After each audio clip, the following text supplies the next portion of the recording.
Hello, this is Jeff Tomlinson. Welcome to Finding Joe, the Hero's Journey podcast. You're going to hear some stories, some adventures, some challenges, some insights from people probably not unlike yourself that have been moving through life. There was a fork in the road, there was a change. They had to go up against something, a challenge, a transformation, a life change, perhaps. And then they come back. They return.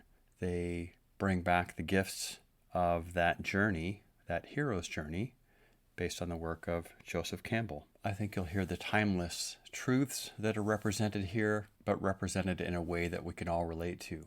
Also, we will have some takeaways at the end, some completion, also a recording, a guided meditation that can help to integrate the wisdom and content from the Hero's Journey podcast.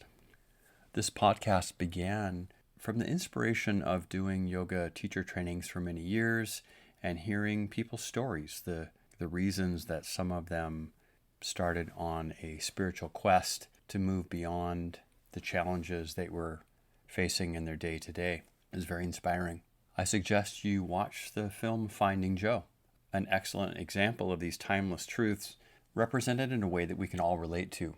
And finally, I'll add that working in schools for the past 10 years, I've got to see what is happening, that there's a change, a disruption, a moving away from a groundedness and really the foundations of relationship and community that are universal.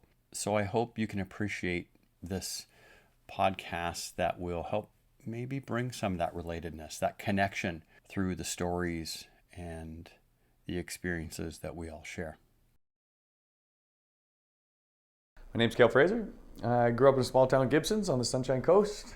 My father raised me from the time I was about 2 years old. I have an older sister that was with us till about 13, and she went to live with my mom at the time. But it was me and my father for a long time. Sports had a big shape of my life when I was younger. Basketball, baseball, hockey, pretty well anything I get my hands on. And that's definitely a big part of who I am today. Get a little bit older and I got into bodybuilding and fitness simply for the fact that has a big part to do with me growing up being 6'3" and being very skinny and lanky. I kind of wanted to build some muscle, and that is a big reason why I am where I am today in my journey, in my fitness business, building a fitness business, simply for the fact this has a lot to do with that.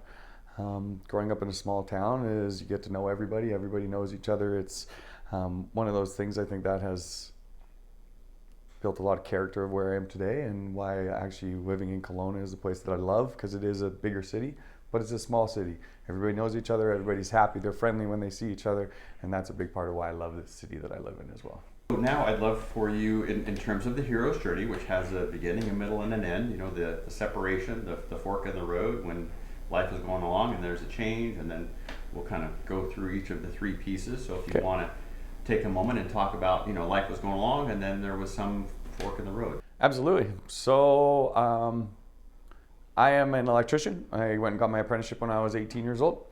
Got my journeyman ticket when I was 22. That's been how I've made my money and how it's my career for a very long time. So I was always that was the one stable thing in my life, is what I could say. In my early 20s, I got into partying pretty heavy, drinking, drugs. Boils down that cocaine and alcohol were my choice drugs for a long time. And I think at first it was simply, partying and having fun. And then as we talk about the fork, it started going a little further than just recreational. I started doing it far more than I should have. It started affecting my life, my relationships, my career. I always maintained my career, but it caused issues with it for many times over, coming to work still intoxicated. When you're drinking and partying, your emotions are messed up, your relationships aren't good, you don't know how to handle things. Relationships would be going well, and then I would blow them up simply for the fact that my mind was a mess. And then that led me into the journey of gambling.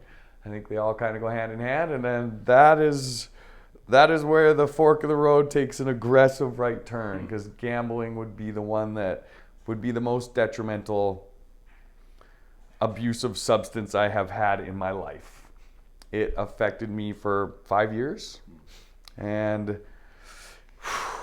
that one goes deep with me because it's the lies, I guess, was a big thing that for me. It was a constant lie. I never really told anybody about it. Drinking, partying is like, well, you have a lot of people to drink and party with. There's always, you can have friends in that world if you want to call them friends. I put quotation mark around friends when it comes to that world, but still, you always have people. Gambling was a lonely journey. I don't think I told people about the fact I gambled a little bit, but never even close to the extent that it did. And that, being an electrician, I worked as a maintenance electrician. I made good money. I made $150,000 a year. Pretty steady as I could be. And for 4 years steady, I never had a penny to my name. And that affects a person in ways that even begin. The emotional, the physical, emotional, spiritual side of it, it ruins you. It's, gambling away my money on a monthly to weekly basis led me into depression full on. It led me into thoughts, dangerous thoughts, and times that sometimes I didn't, maybe was this the world I needed to be into? It took me down a dark path. And I think there was thoughts of, suicide, I guess. But I don't think I would have ever gone that way simply for the fact of my sister and my father. I don't think I would have ever taken that to the next step. But there's definitely some dark days. Going down a path of destroying myself over and over, building up a little bit of money and then destroying it again and taking it down. I racked up debt. I racked up, $100,000 in debt because of this. I said, and I think one of the hardest parts about it was the lies, is just living two different lives that nobody knew anything about, even my closest friends and family. Maybe they had a little bit of an idea about it, but I kept it so close to me that I was, shamed and embarrassed. And I think ashamed would probably be the best way to do it. I was just like, so then living two lives where I had one where, people that saw me, and I'm a very upbeat, positive person. I always have good energy. It's something that I pride myself in. Sure. Part of who I am.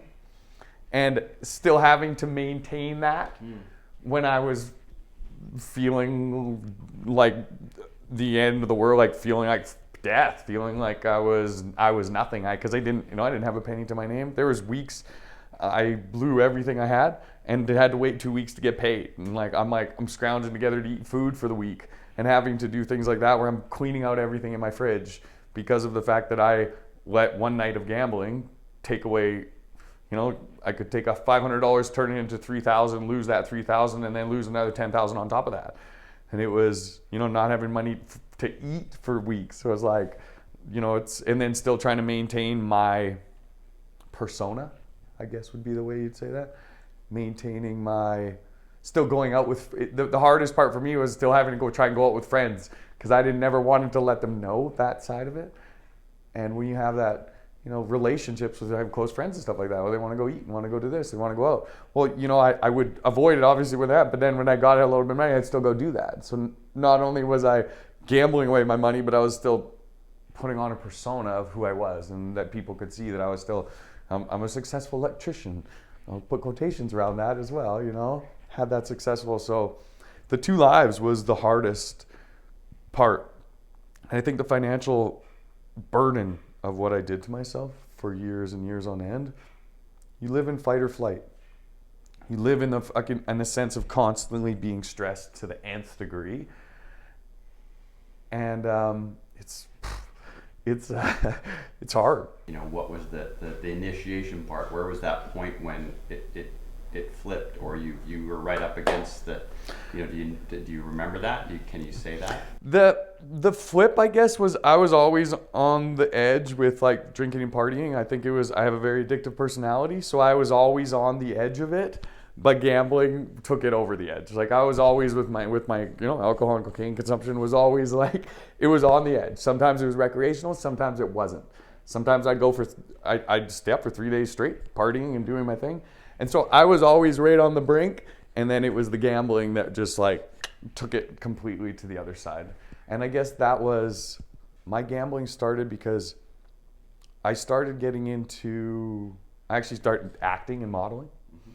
And I looked at it was struggling with my job that I had to like go to auditions and things like that. And so I was thinking, I was like, okay, how can I have a career or something that I have the ability to make money while I'm not at work? And that led me to gambling, which was that little change of path. But gambling it activates the exact same place, areas of your brain, whether that's alcohol or drugs. There's no difference. And so that was that fork. And then once I got into it, there was no coming back, because once I went off the deep end, I couldn't stop myself. I couldn't. But what was the change? How did you reel yourself in? How did you pull myself back from it, you mean? Yeah, how did you move on? I think that was I guess this was about 3-4 years ago. I started realizing, I was like, okay, I came to the realization it was actually a life coach. I went and got a life coach, a mindful coach. And that was actually, wait, I'm going to take this back, actually. We're going to take this back a little bit.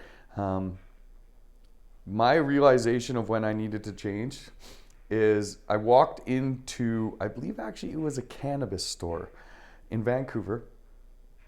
And I would say I'd lied to myself as much as I lied to anybody else about my life and where I had put myself. And I walked into a store, and I remember seeing the people in the store that were positive, upbeat, and having a conversation. And when I walked into the store, the energy in the store changed from a positive, upbeat thing to a very negative.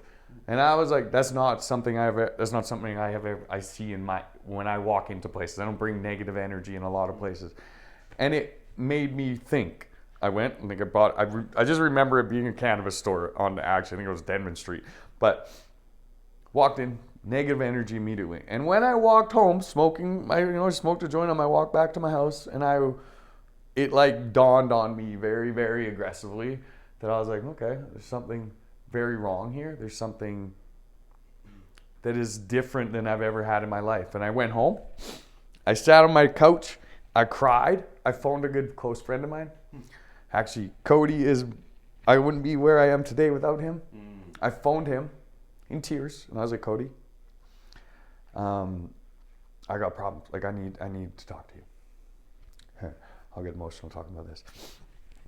So I went over to his house, and I walked in, and I was like, Cody, I have a problem. And he looked at me and said, he's like, Cale,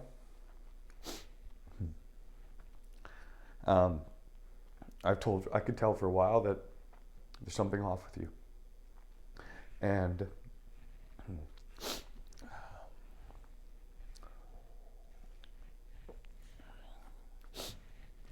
he looked at me and said that. He's like, you know what? I don't know how I could have said this to you, but I could tell you haven't been the same. There's everything about you is different. And hearing that from a close friend, being able to kind of open up was a path that just kind of, I was like, okay. So I went home, I sat up all night and didn't sleep a wink. Cried most of the night and realized that I have to change. There's nobody else can do this. So I sat up all night. I phoned into work. I phoned into work, and I didn't go to work for a few days. Just kind of sat at home. Went back to the gym. Decided to sit back and really look at everything that I had done and realize that I have to change. And nobody else can do this. And that day was the day that I decided to change. That was the day I went back to my mindful practice, my meditation practice. It's always kind of there, but I definitely let it slip. And a few months later, I kind of looked around and got a life coach. And that was the night that everything changed in my mind that I have to fix it. And I got a life coach. I still went back to gambling. It wasn't fully done yet, but that was the day that I made the decision that I have to change. Because if I don't, what comes of my life in the next couple of years would be, I don't know. So the returns. And what's the gift? This is a gift. Thank you for sharing. How's it showing up now? The gift is the full and total strength that this led me, because like I've been in some dark places in this world. With that, and the gambling was the darkest, but I can't say that other things didn't bring me down that dark world. Now today, I look at it that there's nothing in this world that can affect me. Like, it's calloused and built a mind that is untouchable. Like, you can't mess with me. People can't come up to me and say something to me that's I may get a slight trigger, but like, you can't do anything to me. You can't affect me. You can't say something to me. You can't come into my world and try and cut me down no matter what you say, because like, you can't cut me down any deeper than I have cut myself down or put myself in the darkness that you could ever imagine. You can't touch me. I'm invincible, I'm unstoppable, and I will do anything that I need to do in this world. And like, I'm building, I guess it boils down, I have an electrical business that I built last year. It's been successful, it's been fantastic. Now I'm taking that into a passion project, but like, the struggles and stipulations we have in this world mean they're minuscule to what I have dealt with over the years. So like, it's like, when I put my mind to something, I'll do it. When I put my mind to what I want to do with my fitness business, and that's one aspect of it, it doesn't matter. The struggles are just like, they're simple. Yeah. And that's where I think it is built strength that I could never even imagine in this world, because you I guess what's the word, unfuckable with. You can't fuck with me. To say it, that's the way I look at it, in the way that I think. And like, that is what it has a big part to do with it. You can't touch me. I'll do anything I need to do, and the struggles and the thing is fun, because like, all the other stuff, it's all minuscule compared to what I've dealt with, what I've put myself through, and I take forward. It's also, I think that's another side of it, is taking responsibility, because I can blame this and that, or that I have addictive personalities, or blah. I can blame anything. Okay, I was raised this way. I can blame it all, but does that help? No. I take responsibility. I put myself there. I made the decision to party. I made the decision to gamble. I made the decisions. So guess what? I'm responsible. I'm responsible for the good days and the bad days. And I enjoy the bad days because of all the bad days I've had, because they're really not that bad. So it's taking full responsibility of who I am in this world, where I want to go, how I want to act, the values that I am. So it's created a base of something that can't be messed with. Yeah, that's awesome. I'm hearing the Finding Joe. I know you watch the Finding Joe, and I'm sure when you're watching, you're like, oh, because I'm hearing little pieces of that. Like, it's not on somebody else. It's on me. Absolutely. I mean, I can relate to that. I want to interrupt your story. No. Other than to say, I hear some powerful, messages in there, and I think that's the great completion in this moment, to say, I really appreciate you telling your story, because it's not just your story. There's other people out there having that story, and I thought it was really interesting that you said at a certain point, oh, I'm doing this on my own. This is private. Like, I partied and did that thing, but the gambling piece, was so internal and so private. So that's why I think it's so powerful to let the story get out there, because it lets someone else know, hey, you're not alone. Like, and you can do this. You can move on. And kudos to Cody, right? Is that what you said? Yeah. Your buddy. Yeah, that's awesome. Thank you for listening to Finding Joe, the Hero's Journey podcast. I hope that you feel inspired, informed, entertained. Sure, I hope all of the above. We suggest that you take advantage of the guided meditation recording, which is linked below. As well, you're welcome to look at the yoga training courses that we offer, or visit the Take a Breath information on our website, or even to reach out to us, talk to us, become a guest on the podcast, or suggest a guest to us. Thank you so much for being part of this community.